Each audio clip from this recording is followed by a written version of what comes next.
So here we are, the final day of the first ever official FIDE Freestyle Chess World Championship. You can just feel the tension in the air. After days of absolutely brutal competition, a brand new world title is up for grabs, and it's all come down to this, a showdown between two of the greatest minds in the game. In one corner, you've got the undisputed king, Magnus Carlsen, with an unbelievable 20 world titles already under his belt. And in the other, Fabiano Caruana, a truly brilliant challenger, the guy they call Mr. Consistency because he's always right there at the top. But he's still hunting for that first classical world title. It's the ultimate story, right? The dominant champion versus the prodigy who's been knocking at the door for years, just waiting for his moment to break through. And let's be honest, this was the final everyone wanted to see. The entire chess world was glued to their screens, setting the stage for what would turn out to be one of the most unbelievable, dramatic matches in recent memory. Now, what makes this whole thing so exciting is the format itself. This is freestyle chess. That means the starting position is one of 960 random setups. And that's huge, because it completely throws out decades of memorized opening theory. It's a test of pure, raw creativity from the very first move. And this is the first time anyone will be crowned world champion in this format. A new crown is waiting. Okay, so after two incredibly intense games, the score is dead even, 1-1. Now they were both draws, but don't let that score fool you for a second. In Game 2, Caruana had a golden chance. He pushed Magnus to the absolute edge. He proved he wasn't just there to compete, he was there to win. He showed the world he was more than ready to take that crown. The match was on a knife's edge. And this is where the whole championship just got flipped on its head. The third game. I'm telling you, this one game had enough drama for an entire tournament. It's where a victory that looked absolutely certain would just crumble into an unbelievable, shocking defeat. Caruana was playing a masterpiece. He was just so patient, so methodical, and he completely outplayed Carlsen. He built a position that wasn't just a little better, it was completely, totally winning. I mean, the computer evaluations were through the roof. He was just a few moves away from taking a commanding 2-1 lead.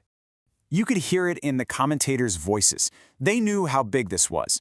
For Fabiano, this wasn't just about this one game. This was about all those past near misses. It felt like his entire career was leading up to this exact moment. And yet, we are talking about Magnus Carlsen here. The man is a magician. Even when he's in what everyone calls a dead-lost position, you can never, ever count him out. That question just kind of hung in the air, you know, foreshadowing the impossible comeback that was about to happen. So how did it happen? Well, it unfolded in 4 absolutely shocking steps. First, Caruana has the win in his hands. Second, under that immense pressure, he misses the finishing blow. Just one tiny inaccuracy. That's all it took. And in that split second, Magnus pounces. He unleashes this miracle counterattack, finds chaos where there was none, and with terrifying precision, he turns the tables.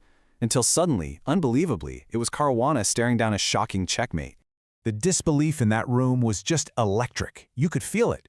Even Magnus himself looked stunned, almost like he couldn't figure out how he just pulled a rabbit out of the hat. He didn't just survive, he won a game he had absolutely no business winning. For Caruana, I mean, how do you even begin to recover from that? That's a devastating psychological blow. To have the world title right there in your grasp, only to watch it evaporate in a few moves. His own words said it all. He was now looking at a must-win final game with this massive emotional mountain to climb. So the final game is looming, and you can just imagine the atmosphere. The shock of Game 3 is still hanging in the air. Caruana is now in a desperate must-win situation, while Magnus just needs to hold on for a draw. And there's the score, 2-1. Magnus Carlsen in the lead. One single game left to decide everything. It really couldn't be any simpler or any more stressful. A draw, and Magnus is the world champion. A win for Fabiano, and he forces tiebreaks and keeps the dream alive. In that final game, Caruana threw everything he had at him. He tried to create the chaos he needed to get that win. But Magnus was just a fortress. He played with this cold, clinical precision, shutting down every single threat, and just expertly steering the game toward that safe harbor of a draw. And then, the handshake. It was official. Magnus Carlsen got his draw, won the match, and claimed his 21st world title. He is the first ever FIDE Freestyle Chess World Champion. But you know, this victory felt like more than just another trophy on the shelf.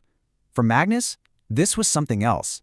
This was like the final piece of some grand, historic puzzle. I mean, what a perfect way to put it. This quote just captures the sheer scale of his achievement. With this win, Magnus Carlsen has now won the World Championship in every single official format of chess there is. Classical, rapid, blitz, and now freestyle.